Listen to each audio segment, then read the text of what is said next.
교환 보시고요. 자, 오늘 성경을 바로 알자 시리즈. 자, 오늘은 포도주에 대한 부분을 좀 강의하겠습니다. 자, 성경에 보면은 새 포도주, 뉴 와인이라는 용어가 나오고, 또는 그냥 포도주, 올드 와인 이렇게 해서 포도주긴 포도주인데 뭔가 이렇게 좀 다른 용어, 좀 다른 개념으로 제시가 되고 있습니다. 자, 오늘 이 부분에 대해서 우리가 올바로 잘 알아야만 우리가 성경적 교리와 지식을 잘 정립할 수 있고, 또 이 부분에 대해서 혼돈을 일으키는 저 일반 교회들의 그런 거짓 주장을 우리가 속지 않고 바로잡을 수 있습니다. 예. 자, 일단 메뉴를 보세요. 성경에는 술 취하지 말 것을 명령하고 있습니다. 에베소 5장 18절에 나옵니다. 그러나 대다수의 기독교인들은 이 말씀을 단지 술에 취할 정도로 마시지 말고 맛을 보는 것쯤은 괜찮다는 식으로 여긴다 이거죠. 이것은 그들이 세상의 풍조를 따라 술 마시고 싶은 욕망을 정당화시키려고 하는 수작이다 이거죠. 이런 사람들이 대체로 무슨 얘기를 하냐면, 예수님도 술 마셨는데 뭘 어때? 이거죠. 예. 그러니까 자기들이 마시는 게 뭔가 성경에서 그러지 말라 하니까 좀 거스르니까 예수님을 걸고 넘어지는 거죠. 예. 그러니까 성경을 모르니까 그 사람들이 그런 얘기를 하는 거예요. 예. 사실 그들은 예수님께서 포도주를 마신 것을 통해 자신들의 주장을 뒷받침하는 명분으로 내세우는 겁니다.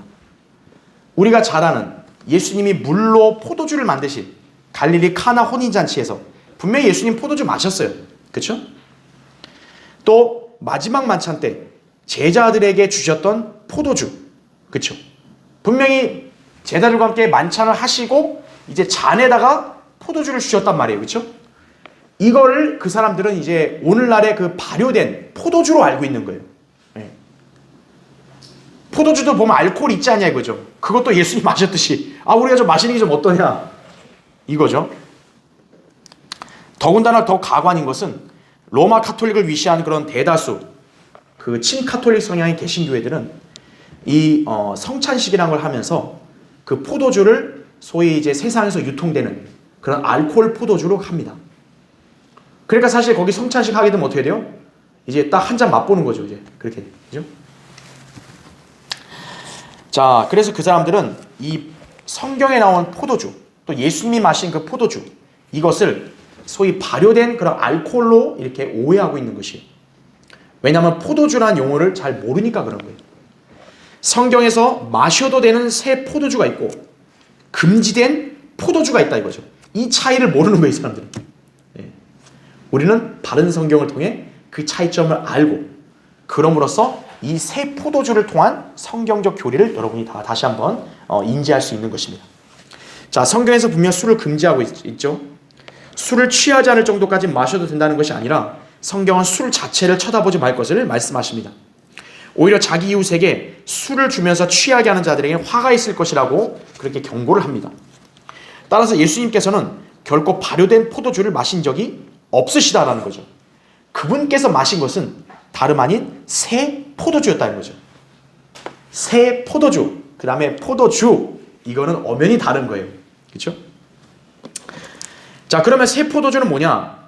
말 그대로 포도를 짜서 낸 즙, 포도 주스 형태를 말하는 거예요. 예. 그게 새 포도주입니다. 예수님께서 마신 포도주는 바로 그것이었다는 거죠. 이와 대비되는 것이 묵은 포도주, 곧 발효된 술인 포도주다라는 거죠. 그러니까 새 포도주와 묵은 포도주의 차이는 뭐냐면, 새 포도주는 그냥 말 그대로 그 포도송이를 그냥 짜내서 즉석으로 짜서 낸 즙이다 이거죠. 주스죠. 이스라엘 사회는 그것을 음료로 마셨다고요. 그러니까 예수님도 그 이스라엘 사회 풍토에서 바로 그걸 음료로 드신 거라 이거죠. 그런데 그 포도주를 만약 묵혀놓으면 어떻게 됩니까? 이게 발효가 돼버립니다. 그럼 이제 알코올 형성이 되는 거죠. 그게 이제 소위 세상 사람들이 마시는 이제 포도주가 되는 거죠, 그게. 우린 이 두 용례의 차이를 성경적으로 구분하여 살펴봄으로써 진리에 무지한 기독교인들의 허황된 주장을 지적하며 바로잡을 수 있을 것이다, 이거죠. 예수님을 술 마신 사람으로 그렇게 낙인 찍으면 안 되죠. 그렇죠? 예. 자, 첫 번째 보겠습니다. 포도주에 대한 성경의 용례 보시면요. 자, 1번. 포도주 및 술에 대한 성경의 용어를 볼게요. 첫 번째, 우리말로 포도주, 술에 대한 영어 킹제임성의 어휘는 와인입니다. 와인. 그러니까 세상에서 어때요? 와인 하면 다 그냥 술만 생각을 한단 말이에요. 그렇죠? 예. 성경에서 일단 포도주를 와인이라고 표현해요. 그래서 이 말은 술을 뜻하기 때문에 일단 한글로 번역될 때에도 역시 와인이라는 용어는 술로 일단 번역을 합니다. 우리 성경에도. 그런데 두 번째 보세요. 포도주로 번역될 때에는 성경에서 크게 두 가지로 번역이 됩니다. 바로 새 포도주와 묵은 포도주예요. 자, 거기 누가복음 5장 39절 보니까 나오죠. 또 묵은 포도주를 마시고 즉시 새 포도주를 원하는 사람은 아무도 없나니 이는 그 사람이 말하기를 묵은 것이 더 좋다 함이라고 하시더라 이렇게 말합니다. 그럼 지금 여기 보면요, 여러분이 어떤 걸 알 수 있냐면은 그 지금 포도주도 두 가지가 있는 거예요.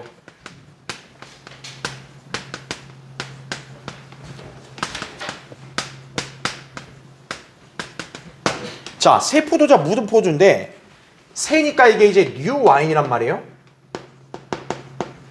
얘는 그냥 와인이에요. 지금 여기 보면 예수님 말씀한 대로 묵은 포도주를 마신 사람은 새 포도주를 원하지 않는다 그랬어요. 그 말은 뭐예요? 둘이 서로 다르니까, 서로가 완전 다르니까 묵은 포도주 마신 사람은 새 포도주 싫다라는 거죠. 그렇죠? 그럼 이 둘이 차이가 뭐냐 이거죠. 묵은 것, 이게 이제 발효가 된 거죠. 이게 발효가 되면서 이제 알코올성이 있는 거죠. 그렇죠? 새 포도주는 발효 자체가 안 된 신선한 거죠, 분명히. 예. 자, 그런데 왜 묵은 포도주 먹은 사람이 새 포도주 싫어할까요? 왜냐하면 이제 이걸로 맛을 들인 사람은 이게 주스거든요. 이게 좋아요? 싫죠.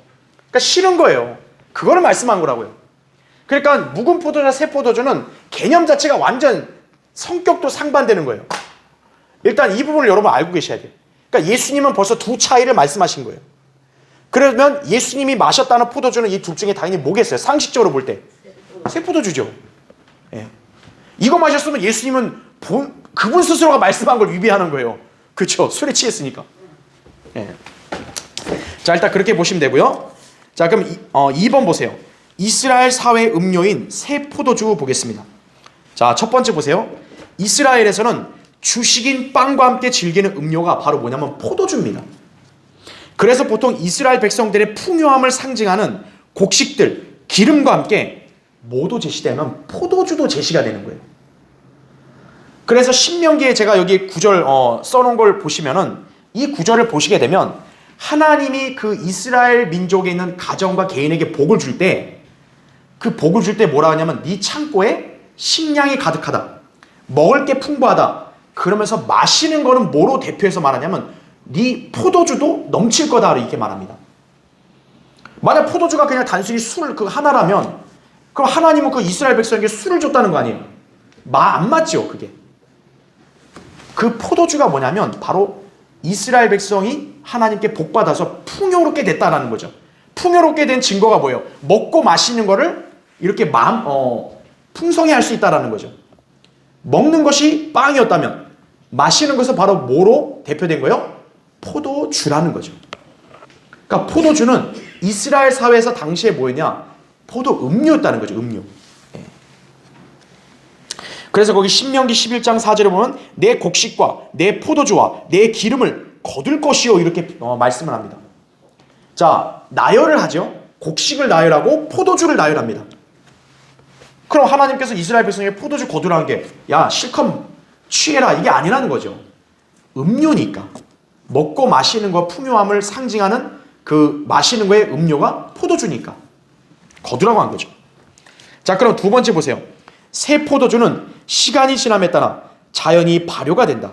그래서 성경은 새 포도주를 낡은 가죽 부대에 붓는 사람은 아무도 없다고 말씀하는데 그렇게 하면 가죽 부대가 터져서 포도주도 쏟아지고 가죽 부대도 망가지게 되기 때문이다. 말하자면 새 포도주가 발효되어 팽창하면서 낡은 가죽 부대를 망가뜨리는 것이다 라고 했어요. 여러분 한번 거기 누가복음 찾아보세요. 누가복음 5장을 보시면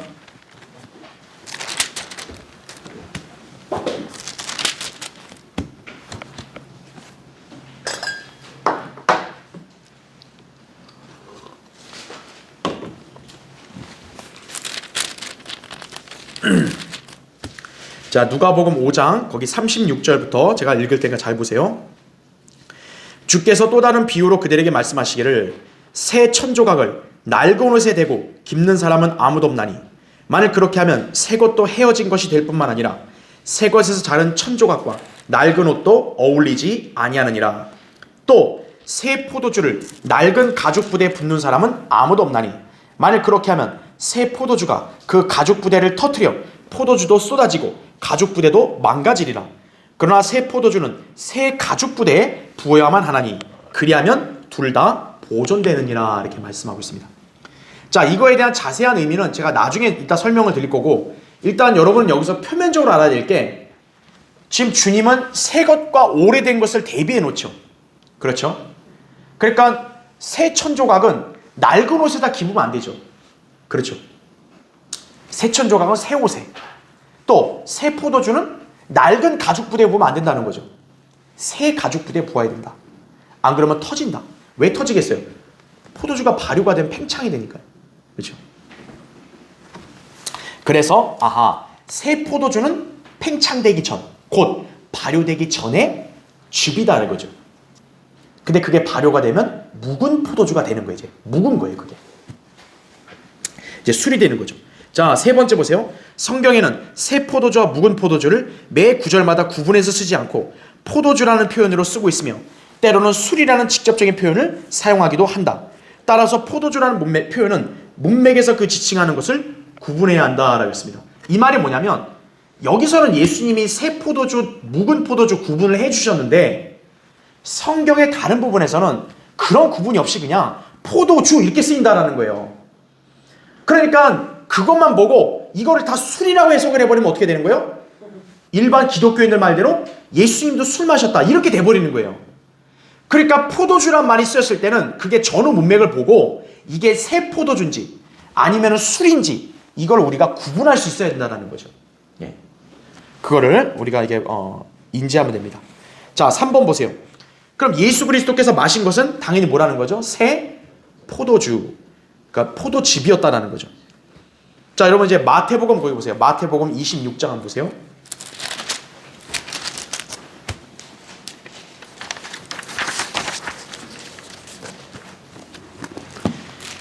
자, 마태복음 거기 26장 27절 보세요.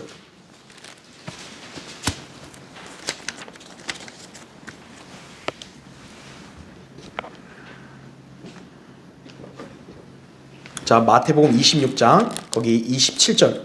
또 잔을 가지고 감사를 드린 후에 그들에게 주시며 말씀하시기를 이것을 모두 마시라.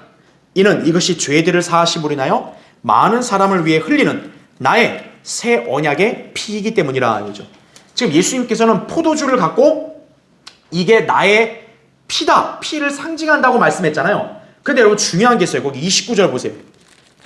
내가 너희에게 말하노니 이제부터 내가 너희와 함께 나의 아버지의 왕국에서 자 보세요. 뭐라 그래요? 새 것으로 마시는 그날까지.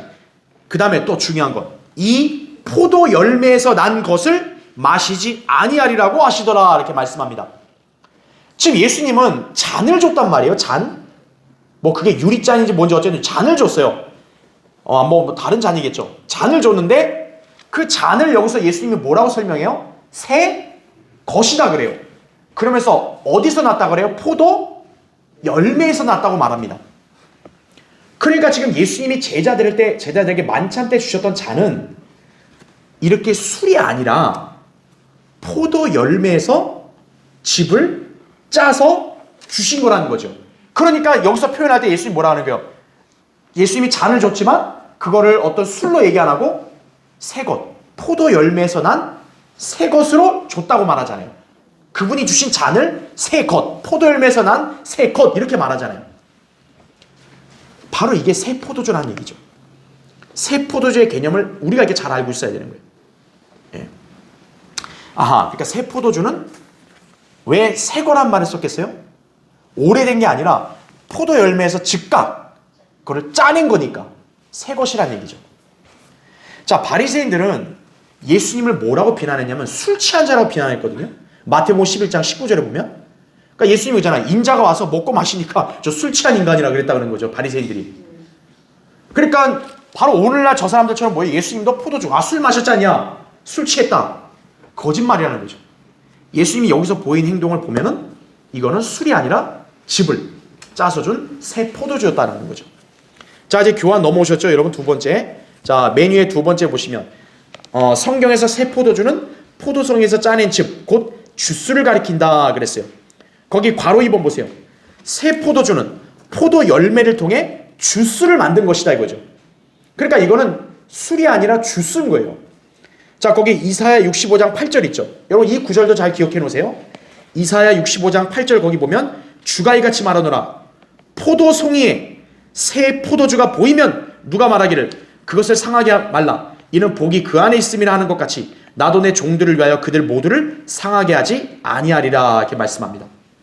여러분 여기 새 포도주를 뭐라고 묶었어요? 포도 송이를 묶었다라는 거죠. 자, 그래서 다시 한번 말씀드리면 이 새 포도주는 어떻게 나오는 거냐? 그 포도 열매 있죠? 포도 열매. 지금 여기 성경에서 기록된 대로 봐야죠. 포도 열매. 또 이걸 송이라 그래요. 포도 송이. 포도 열매에서 뭐가 나온다 그래요? 새 포도주, 새 것이 나온다 라는 얘기를 합니다. 그러니까 여기서 나온 대로 새 포도주는 포도 열매를 통해서 짜낸 즙이다라는 거죠. 예수님이 만찬 때 준 거는 바로 포도 열매에서 짠 즙을 준 것이다. 그래서 이걸 새 거라고 표현한 거예요. 새 거. 새 포도주라고 표현한 거란 얘기죠. 다른 일반 오래된 포도주랑은 다르다라는 것을 성경에서 친히 입증해주고 있다. 이렇게 보시면 됩니다. 자, 그것을 괄호 3번 보세요. 새 포도주는 포도 열매를 짜서 낸 포도즙을 말한다. 그러나 포도즙이 시간이 지나 발효가 되면 알코올성 있는 포도주로 변하게 된다. 그래서 창세기 40장에서 파라오의 술 맡은 책임자가 자신의 일에 대해서 파라오의 잔이 내 손에 있어 내가 포도를 따서 파라오의 잔에다 즙을 짜서 그 잔을 파라오의 손에다 건네주었음을 말했다라는 거죠. 창세기 40장 11절에. 아하. 그러니까 포도주도 포도 열매에서 짜서 잔에다가 담은 것도 있구나 이거죠. 또 그게 시간이 지나면 술로 변하는구나 라는 거죠.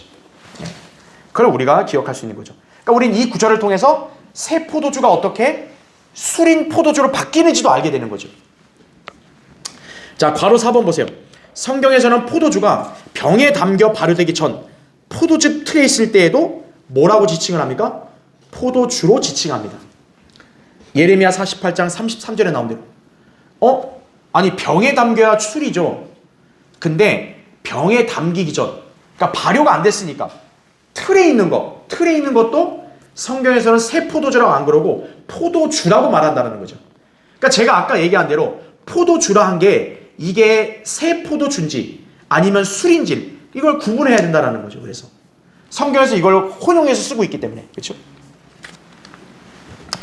따라서 우리는 그 개념에 유의해야 된다. 성경은 포도주를 또 뭐라고 얘기하냐면은 포도송이 또는 자 이따 이거 보겠지만 포도의 순수한 피라고도 말합니다. 다시 말하면 포도주가 뭘 또 상징한다는 거예요? 피를 상징한다는 거예요. 자, 그러면 왜 새 포도주 개념이 중요한지를 여러분이 알아야 되는 거예요. 예수님이 포도주를 주면서 이게 내 피라고 그랬잖아요. 피를 상징한다 그랬잖아요. 그러면 예수님의 피는 당연히 어때야 돼요? 죄 없는 순수한 피여야죠. 그러면 포도주도 당연히 어때야 돼요? 그런 알코올이 섞이지 않은 순수한 즙이 돼야죠. 만약에 알코올 섞인 술이 되면 예수님 피가 술을 상징하는 거 아니에요? 그렇죠? 뭔가 좀 이상한 거 아니에요? 예수님 피가. 그렇죠? 그럼 말이 안 돼 버리는 거예요. 자, 그래서 세 번째 보세요. 성경에서 말씀하는 포도주를 대량으로 만들 때 포도송이를 포도즙 틀에 넣고 짜게 된다 이죠. 성경은 이렇게 말씀합니다. 그리하면 내 창고가 가득 차고 내 포도즙 틀에서는 새 포도주가 넘치리라. 이렇게 잠언 3장 10절에 말해요. 그러니까 하나님이 복을 주니까 어떻게 돼요? 곡간도 가득 차고 네 포도즙 틀에는 새 포도주가 넘친다는 거죠. 왜? 그 포도즙 틀에 있는 포도주는 마시는 음료니까 복을 준 그런 상징이다라는 거죠. 그러니까 포도즙 틀에 들어가 있는 거예요. 그럼 포도즙 틀에 그 포도주는 어떻게 형성이 되냐? 이 포도송이를 이렇게 누면 거기를 어떻게 해요? 사람이 가서 발로 짓밟고, 그래서 어때요? 포도즙이 나오는 거죠. 네. 자, 이처럼 포도주는 식생활의 음료로 폭넓게 사용된 것이었다라고 했습니다. 근데 4번 보세요. 우리 성경은 이거를 그래도 구분해 주는데 변개된 성경들은 새 포도주를 가려버려요. 그래서 거기 첫 번째 보세요. 바른 성경은 알코올에 발효된 포도주와 순수한 포도즙의 새 포도주를 명확히 구분해 놓고 있다. 그래서 술 취하지 말라는 하나님 명령에 전혀 위배되지 않는다. 하지만 가짜 성서들은 이러한 구분들을 변개시켜서 마치 발효된 포도주를 마시는 것을 정당화할 수 있는 빌미를 제공해 주었다는 거죠. 그래서 일반 교회 사람들은 예수님도 술 마셨다 그 말을 대응을 못하는 거예요. 네. 그러니까 뭐라고 얘기해요? 아, 고주망태 되는 게 취하는 거고 좀 마시는 거 괜찮다. 이제 그렇게 그 사람들이 그거를 우기는 거죠. 그렇죠? 말도 안 되는 소리죠 그게. 자, 두 번째 보세요. 변개된 성경을 붙들고 있는 자들은 예수님께서 카나의 혼인잔치 때 물을 포도주로 만들어 주실 때 이 포도주가 오늘날 발효된 포도주랑 동일하다고 오해하여 오늘날 죄인들의 술 마시는 것에 대해 꿀 먹은 벙어리처럼 답변을 하지 못하게 된다는 거죠. 예. 그러니까 거기 잔치하는데 다 포도주 술 마시고 있는데 술 떨어졌습니다. 술 주십시오. 그래, 물로 포도주를 만들었다. 이렇게 생각하는 거예요, 일반 교회들은. 그게 아니라는 거죠. 자, 괄호 1번 보세요. 마태복음 26장 29절에 보면요. 자, 아까 제가 여러 중요한 표현이 뭐라 그랬어요? 새 것이라고 했잖아요. 근데 변개된 영어 성경 RSV는요. 거기 새라는 말이 빠져 있어요. new가 빠져 있어요. 그러니까 예수님이 준 게 마치 뭐랑 똑같이 여겨버린 거예요? 옛날 발효된 포도주랑 똑같이 여겨버린 거예요. 단어 하나가 빠지면 그런 오류가 있다는 거 아셔야 돼요. 새가 중요하다 이거 새 것. 그 다음에 여러분 이거 하나 더 찾아볼게요. 신명기 여러분 32장 보세요. 신명기 32장.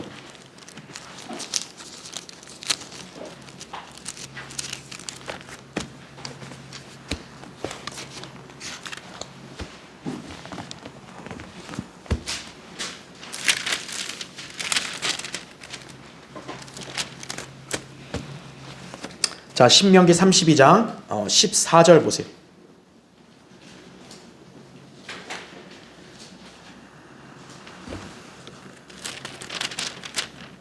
자, 소의 버터와 양의 젖과 어린 양들의 기름과 바산에서 기르는 순양들과 염소들과 기름진 미랄로 먹이셨으며. 자, 이게 하나님께서 이스라엘 백성을 먹이셨다는 걸 말하는 거예요. 또 보세요. 또 너는 자 뭐라고 얘기합니까? 포도의 순수한 피를 마셨도다 이렇게 말하고 있습니다. 이거 좀 굉장히 약간 예사롭지가 않아요. 그럼 이 말씀을 여러분이 만약 문자 그대로 받아들이면 어떤 혼란에 빠지냐면 피를 마셨다는 거 아니에요. 하지만 성경에서는 피를 어떻게 했습니까? 하나님께서 율법 이전부터 이미 금지를 했다고요. 그러니까 여기에 피를 마셨다 그러면 이거 잘못된 거란 말이에요. 그러면 성경이 잘못됐냐? 그게 아니에요. 여기서 포도의 순수한 피라고 적은 이유가 뭐냐면 바로 그 포도주가 뭐를 예표한다라는 거예요? 피를 예표한다라는 거예요. 지금 여기 보시면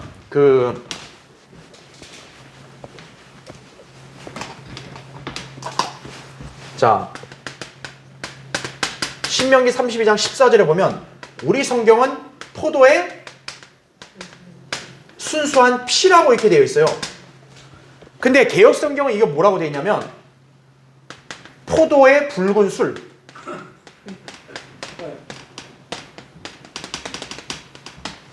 포도즙의 붉은 술 이렇게 되어 있다고요.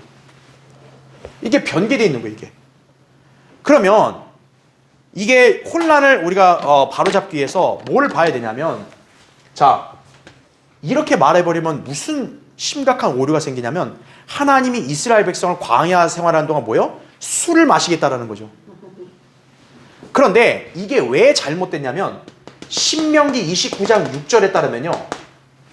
하나님께서는 광야 생활을 말씀하실 때 이스라엘 백성에게 독주를 금하게 하셨다 그래요. 나와요. 그러니까 하나님 그분 자신이 말씀하실 때 이스라엘 백성은 독주를 금지했다라고 친히 말씀해놨어요. 근데 여기에다가 붉은 술을 마셨다고 말을 써버리면 하나님이 한 입 갖고 두 말 하시게 된 거 아니에요. 그렇죠? 이게 변개된 거예요. 이게 개역성경, 우리나라 교회들이 쓴 개역성경이. 그러면 이 포도의 순수한 피라고 했을 때 이게 왜 그러면 헷갈리지 말아야 되고 또 올바른 것이냐면 바로 이게 뭘 나타내냐면 새 포도주를 말하는 거예요, 이게. 그러면 왜 새 포도주를 갖다가 하나님께서는 왜 여기에 대목에다가는 피라고 표현했냐라는 거예요. 바로 이 새 포도주가 뭐를 상징한다는 거예요? 예수 그리스도의 보혈을 상징하기 때문에 그거를 알려주는 거예요, 여기서요. 다시 말하면 이 피라고, 우리가 성경에서 포도주는 항상 뭘 상징해요? 피를 상징한단 말이에요. 근데 포도에 그것도 뭐예요? 순수한 피라 했었다면 불순물이 들어가면 돼요, 안 돼요? 안 된단 말이에요. 바로 그 포도주는 어떤 포도주밖에 없냐? 새 포도주밖에 없다는 거죠. 즉각 포도열매에서 신선하게 즉석으로 짜낸 그 포도즙, 주스만이 순수한 음료라는 거죠. 그게 바로 순수한 피를 상징하고 그것이 결국 뭐라는 거죠? 예수 그리스도의 보혈이라는 거죠. 그래서 왜 새 포도주가 중요하냐? 예수님이 이 피가 뭐라 했어요? 이 잔이 바로 많은 사람을 위해 흘리는 나의 새 언약의 피라 그랬다고요. 예수 그리스도의 피를 상징해야 돼요. 죄 없는 하나님의 피를 상징하려면 순수해야 된다는 거죠. 그거를 상징으로 보여줄 수 있는 건 바로 새 포도주밖에 없다라는 거죠. 그래서 이게 술로 바뀌면은 안 된다라는 거예요. 그래서. 예. 그걸 우리가 기억을 해야 합니다. 그죠? 자, 그래서 이제 두 번째, 밑에 두 번째로 내려보세요. 자, 포도주에 대한 성경적 상징을 보시면, 그래서 아까 제가 설명한 그거예요. 1번, 새 포도주는 그리스도의 피를 상징한다라고 했습니다. 그렇죠. 예. 그래서 거기 창세기 49장 11절에 여러분 안 찾으셔도 돼요. 이게 이제 야곱이 임종 전에 유다에게 한 그런 예언이거든요. 11절에 이렇게 나와요. 그의 어린 나귀를 포도나무에 메고 그의 나귀 새끼를 선별한 포도나무에 매며 그의 옷들을 포도주로 빨고 그의 의복을 포도의 피로 빨아도다 이렇게 말합니다. 포도를 뭘로 상징해서 가르쳐줘요? 피로 상징해서 가르쳐준다는 거죠. 성경에서. 그래서 특히 새 포도주가 왜 중요하냐? 새 포도주는 바로 죄 없는 예수 그리스도의 피를 상징해야 되기 때문에 중요하다는 거죠. 그래서 괄호 1번 보세요. 신약에서 첫 번째 기적은 카나의 혼인잔치에서 물을 포도주로 바꾼 사건이었어요. 당시에 모친 마리아가 예수님께 포도주가 없다고 얘기합니다. 그럼 예수님은 야 내가 만들어줄게. 그럼 되는데 그러지 않으시고 뭐라고 얘기하냐면 여인이여 내가 당신과 무슨 상관이 있나이까? 나의 때가 아직 이르지 아니하였나이다 이렇게 말합니다. 자, 갑자기 예수님은 물을 포도주가 없다는 말을 마리아의 말을 듣자마자 주님 자신의 때를 말씀하고 있어요. 왜 그랬을까요? 주님이 여기서 말씀한 나의 때는 뭐냐면 십자가 사건을 말하는 거예요. 즉 마리아가 지금 요구한 포도주, 마리아는 그걸 잘 몰랐다 할지라도 마리아가 포도주를 예수님께 요구할 때는 그게 또 뭘 상징하는 거예요? 예수님의 피를 요구하는 거죠. 그러니까 예수님 그 피를 좀 흘려주십시오. 어떻게 보면 이거예요. 그러니까 예수님은 그런 영적인 개념으로 나의 때가 아직 이르지 않았다라는 거죠. 다시 말하면 내가 지금 십자가에 피 흘려 죽을 때가 아직 아니다 이거죠. 그럼 예수님은 왜 이런 영적인 말씀을 하셨냐면 바로 거기 잔치에서 마시고 있는 그 포도주가 바로 주님 자신의 피를 상징한다라는 거죠. 그렇다면 예수님이 카나 혼인잔치에서 마셨던 포도주는 당연히 술이어야 돼요? 술이면 안 돼요? 술이면 안 되는 거예요. 자신의 깨끗한 피를 상징하려면 술이 되면 안 되는 거죠. 그래서 새 포도주라는 거예요, 그게. 그러니까 예수님이 술 마셨다 그런 거는 이런 걸 모르니까 그런 소리 하는 거예요. 자, 다음 페이지 넘어오세요. 3페이지. 바로 2번. 주님께서 죽으시기 직전 제 제자들과 만찬에서 새 포도주를 주셨고 이에 대해 새 언약의 피라고 말씀하셨다라는 거죠. 그들에게 주신 새 포도주가 예수 그리스도의 피를 상징하는 것이다. 그렇게 주님께서 갈릴리 카나의 혼인잔치에서 물을 포도주로 바꾸실 때 그 포도주는 새 포도주였던 것이다 라고 우리가 알 수 있는 거죠. 그래서 사도행전 20장 28절에 따르면 예수님의 피는 하나님의 피라고 나옵니다. 하나님의 피. 하나님의 피는 순수해야겠죠. 그래서 새 포도주가 중요한 거예요. 근데 이거를 제가 아까 설명드린 대로 붉은 술이라고 바꿔버리면 뭐 심각한 변개인 거예요. 그게. 네. 그걸 기억해야 합니다. 자, 여러분 이제 내려오셔서 거기 2번을 보세요. 2번. 발효된 포도주, 알코올을 마시는 것을 성경에서 어떻게 하고 있습니까? 금지시키고 있다는 거죠. 그래서 첫 번째 보시면 새 포도주를 의도적으로 발효시키고 숙성시키면 뭐가 되는 거예요? 술과 독주가 되는 거예요. 그러니까 막 포도를 막 익히잖아요. 막 묵잖아요. 묵히면 뭐가 돼요? 그게 술이 돼 버린다고. 옛날에 그 어르신들은 막 그런 거를 뭐 약주라 해서 마시고 막 그랬잖아요. 예. 그러니까 그게 술이 되는 거죠. 성경에는 분명하게 취하게 하는 포도주와 술을 금하고 있습니다. 자, 왜 술을 마시는 걸 금할까요? 왜 포도주를 마시는 걸 금했을까요? 그걸 마시게 되면 뭐와 연관된 행동을 하냐면 죄와 연관된 행동을 하기 때문에 그런 거예요.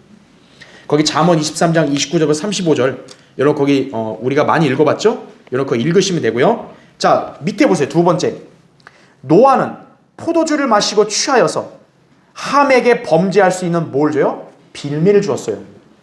창세기 9장 20절 21절에 보면 노아가 포도원을 가꿨단 말이에요. 근데 이 노아가 그 포도주를 마시면서 취해버린 거예요. 다시 말하면 노아가 마셨던 포도주는 음료가 아니라 발효시킨 포도주를 마신 거예요. 노아가 술을 마신 거죠. 그 결과 결국 함이 죄를 지었다고요. 자, 창세기 9장은 제가 나중에 창세기 강의할 때도 자세히 설명드릴 거고요. 그 다음에 롯은 딸들이 주는 포도주에 취해서 어떻게 합니까? 딸들과 동침하는 죄를 지은 거예요. 롯이 이제 그 소돔에서 나오고 나서 이제 거기에 있을 때, 산에서 있을 때 이제 그 두 딸들이 어떻게 한 거예요? 자기 남편들이 없어서 자식이 없다 이거예요. 그러니까 이 사람들이 가증스러운 생각을 하죠. 우리 아버지와 해서 씨를 보존해야겠다. 그러니까 자기 아버지를 포도주로 술 취하게 해서 어떻게 합니까? 성범죄를 저지른 거죠, 결국. 그렇죠.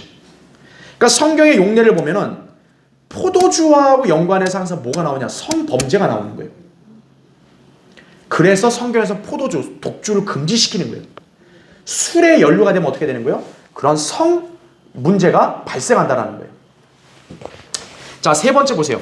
성경에서는 종종 포도주를 마심으로 취한 사례들이 등장합니다. 이때 사람들을 취하게 한 것은 새 포도주가 아니라 발효된 술인 포도주였다라는 걸 우리가 잘 기억해야 돼요. 문맥에 맞게 구분해내는 거죠. 자, 네 번째, 신약에서는 술 취하지 말고 오직 성령으로 충만하라고 명령하고 있습니다. 에베소 5장 18절. 여러분 이거 생각해 보셨어요? 왜 성령 충만을 술 취하는 것과 비교한 줄 아세요? 특성은 성격은 정반대인데 형태는 굉장히 유사해요. 술 취한 사람 어떻습니까? 자기에 관해서 말을 많이 하죠. 근데 성령으로 충만한 사람은 누구에 대해서 말을 많이 해요? 예수 그리스도에 관해서 말을 많이 하죠. 술 취한 사람 어떻습니까? 대범해요. 겁이 없죠. 성령 충만한 사람 담대해요. 겁이 없죠. 네. 비슷하다고. 그러니까 우리 각자를 무엇으로 채우느냐가 중요한 거예요. 성령으로 충만해야 된다는 거죠. 술에 취하지 말고 성령으로 충만하라 이렇게 말씀하고 있는 거죠. 자, 그래서 거기 네 번째 보세요. 네 번째 계속 보세요. 술 취하는 것과 성령 충만은 정반대 형상이다. 그래서 그 목사와 집사의 자격 요건에도 보면 술에 임박이고 술에 취하지 말라라고 말하고 있습니다. 그러니까 목사나 집사가 술에 취하면은 그건 자격이 없는 거죠. 그렇죠? 자, 다섯 번째 보세요. 물론 모든 성도들 결코 술에 취해서는 안 된다 이거죠. 술에 취하는 것은 명백히 이방인들의 행실이라고 성경에서는 경고하고 있다라는 거죠. 베드로전서 4장 3절에 우리가 음란과 정욕과 술 취함과 방탕과 연락과 혐오스러운 우상 숭배를 행하여 이방인들의 뜻을 행한 것은 지난날의 생활로 어떻게 해요? 충분하다. 이제 그걸로 끝내야죠. 여기서. 그러니까 여기 여러분 보시면 참 흥미로운 게 뭐냐면 음란하고 정욕하고 정욕에 차고 방탕한 생활에도 술이 항상 연관되어 있어요. 그렇죠? 우상 숭배. 여러분 이렇게 제사 지낸 사람들 보면 항상 거기다 뭘 뿌리죠? 술을 뿌려요. 그리고 술을 마시잖아요. 뭐 연관이 되어 있는 거예요, 다. 그렇죠? 그러니까 그런 것들을 성경에서 금지하는 거죠. 자, 여섯 번째 보세요. 다만 여러분 이게 한 가지 예외가 있어요. 여러분 거기 그 디모데전서 한번 찾아보세요. 디모데전서 5장.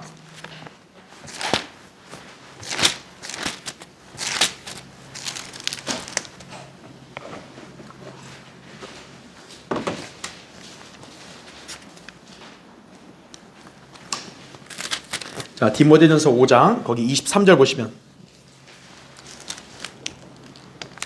자, 이게 지금 바울이 디모데에게 하고 있는 그 권면이에요. 보시면 이제부터는 물만 마시지 말고 내 위장과 자주 앓는 질병을 위하여, 자, 뭐라고 나옵니까? 포도주를 조금씩 쓰라 이거예요. 자, 이 구절을 보고 야, 봐라, 이거 바울이 디모데에게 포도주 마시게 하랬잖아, 이렇게 얘기하는데, 여기서 그 말이 아니라 위장약으로 쓰라는 거죠. 지금 디모데가 장이 안 좋았던 것 같아요. 그러면 여기서 우리가 두 가지를 봐야 되는 거예요. 첫 번째는 뭐냐면, 바울이 지금 위장병을 앓고 있는 디모데를 못 고치는 거죠. 바울은 사도 아니에요. 바울은 사도로서 병든 자도 낫게 하고 죽은 사람도 살렸어요. 근데 지금 여기서 자기가 사랑하는 아들 디모데에게는 위장병을 못 고치니까 야, 그냥 포도주 쓰라, 약으로, 그러죠. 바울이 사도로서의 그런 표적이 끝났다라는 거예요, 여기서. 그래서 오늘날 소위 사도로서 뭐 자기들이 뭐 치유의 은사를 한다, 뭐 신의 은사한다, 이거 바로 다 거짓말인 거예요. 그거는 바울의 말년에 이미 어떻게 한 거예요? 사도 시대에는 다 끝났기 때문에 바울이 여기서는 지금 표적을 못 행하는 거예요. 치유를 못 하는 거예요, 지금. 그러니까 사도로서 치유의 표적, 이건 끝난 거예요, 이미. 그걸 지금도 주장하고 있는 게 바로 거짓말하는 거예요. 성경을 모르니까. 우리 이걸로 바로 반박하면 되는 거예요. 또 여기 디모데후서 4장에 보면은 에라스토나 밀레토 이런 사람들은 몸이 아파서 어디 남겨놨다 그렇게 해요. 아니, 바울이 자기 동역자가 필요하면 고치면 될 거 아니에요, 와서 안수하고. 근데 그 제자들이 아프다니까 어때요? 남겨놨대, 그냥. 왜요? 못 고치니까. 사도로서의 그런 치유의 표적이 끝나버린 거예요. 그래서 은사주의가 거짓된 교리라는 걸 우리가 여기서 알 수 있는 거고, 두 번째는 바울이 여기서 포도주를 쓰라고 했을 때는 뭐냐? 약으로 쓰라는 거예요, 약으로. 그러니까 너 진탕 마시라 이런 말 안 하잖아요. 약으로 어때요? 조금씩 쓰라, 이거 조금씩. 약으로. 그 질병이 이걸로 나니까. 이거는 어쩔 수 없는 처방인 거죠. 그거를 써먹어야지, 아, 이거 마시자, 싫다, 마시자 이러면 안 된다는 얘기죠. 그렇죠? 예. 약으로 쓰인 것과 그것을 헷갈리면 안 된다라는 겁니다. 자, 밑에 넘겨보세요. 다음 페이지에. 자, 3번. 자, 그 다음 포도주는 또 뭘로 상징하냐면 하나님의 진노의 잔으로 상징합니다. 또 하나님의 진노의 잔으로. 예. 그래서 하나님께서는 그 민족을 심판하실 때 마치 그걸 뭐에 비유해서 말씀하시냐면 포도주로 잔뜩 취하게 하는 거 말씀하세요. 근데 그 잔에 취하는 게, 그 잔을 뭐로 비유하냐면 하나님의 진노의 잔으로 또 표현하기도 합니다. 그래서 그 계시록 14장에 그 보세요. 그 첫 번째 계시록 14장 8절 보면 또 다른 천사가 뒤따라가며 말하기를 큰 도성 바빌론이 무너져도다 무너져도다. 이는 그녀가 모든 민족들에게 그녀의 음행으로 인한 진노의 포도주를 마시게 하였음이로다 라는 거죠. 그 역시 하나님의 진노의 포도주를 어떻게 돼요? 마시게 되리니. 이게 바로 신비의 바빌론, 창녀죠. 바로 하나님은 이들을 어떻게 했다는 거예요? 진노의 포도주를 마시겠다. 아예 술 취해서 말 가버리겠다는 거죠. 나중에 바로 진노의 심판 행하려고. 그 말씀한 거고, 두 번째 계시록 17장 2절에도 로마 카톨릭이 뭐예요? 음행의 포도주에 취했단 말 합니다. 예. 그러니까 포도주는 하나님의 진노도 상징하는 거예요. 그러니까 잔이 찼다. 이제 하나님 진노가 찼다는 거죠. 그거를 부어버린다는 거죠. 심판을 부으신다는 거죠. 자, 세 번째, 한편 예수 그리스도의 재림 때 유엔의 군대가 멸망하는 것을 포도주 틀에 짓밟힌 포도로 비유하고 있다 이거죠. 계시록 14장에 보면 뭐예요? 마치 뭐예요? 포도주 틀을 밟아서 포도즙이 막 튀어서 옷에 묻는 것처럼 예수님이 재림하시면 어떻게 하는 거예요? 그 민족들을 짓밟아버려서 피가 튀어서 말고피까지 찬다 그러죠. 계시록 14장 20절과 19장 15절에 그렇게 말씀하고 있는 거예요. 예. 포도주는 또 그걸 상징한다. 자, 마지막 4번. 자, 새 포도주는 또 뭘 상징한다 그래요? 성령을 상징한다 거예요. 자, 여러분 이 교리를 잘 아셔야 돼요. 우리 아까 누가복음 5장 봤잖아요. 그 누가복음 5장에는 어떤 비유가 나오냐면 이겁니다. 이렇게 누가복음 그 5장에 보면 이제 이 새 포도주하고 묵은 포도주가 나오죠.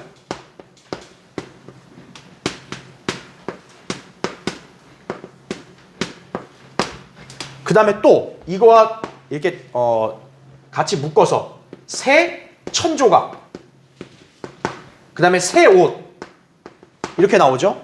그 다음에 여기 보면 낡은 천조각, 낡은 옷 이렇게 나옵니다. 그래서 여기서 말하는 게 뭐냐면 새 포도주는 어디다 뭐야? 새 가죽 부대에 붓고 낡은 가죽 부대에 부을 수 없다.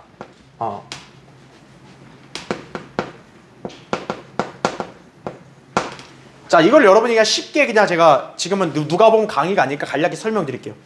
이 낡고 묵은 포도주는 무엇을 상징하냐? 이스라엘을 상징하는 거예요.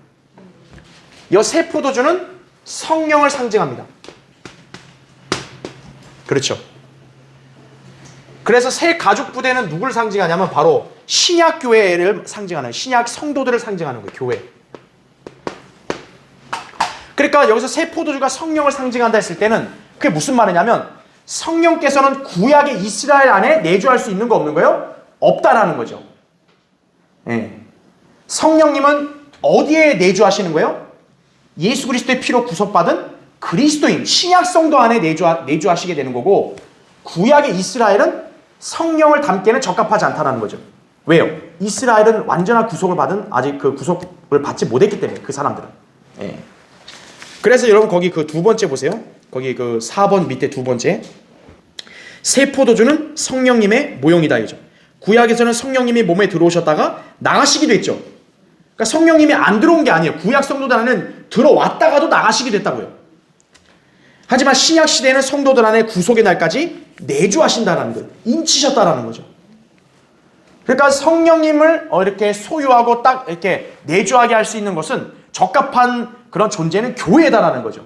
이스라엘이 아니라. 그래서 세 번째 보세요. 여기서 새 포도주가 성령님을 말하기 때문에 새 가죽 부대에 부어야 한다는 말씀은 그분을 안에 모셔드리는 새로운 백성을 뜻한다 이거죠. 바로 교회를 말하는 거예요. 그런 의미에서 낡은 옷, 낡은 가죽 부대로 대변되는 이스라엘은 이 요구를 충족시킬 수가 없는 거예요.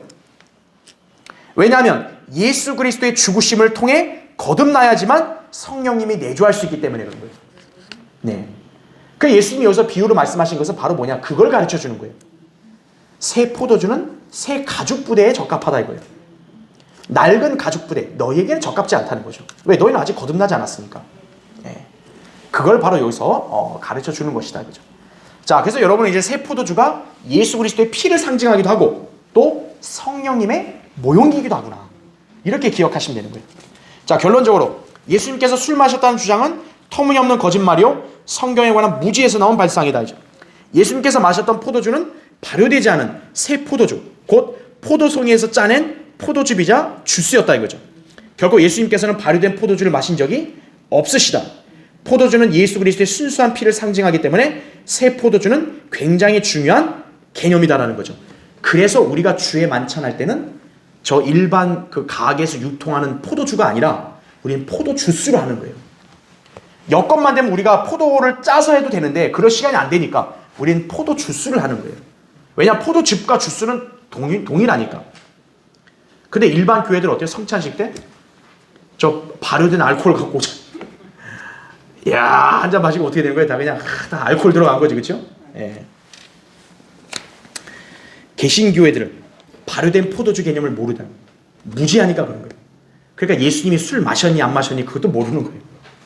우리는 오늘 이 시간을 통해 새 포도주 또 포도주 이 개념을 확실하게 구분하고 알므로써 아하, 우리는 예수 그리스도의 피로 구원받은 것이 자 이런 의미가 있고 또 성령님의 모형이기도 하구나. 여러분 오늘 이것을 잘 기억하시기 바랍니다. 자, 다음 시간에 다른 거 하겠습니다.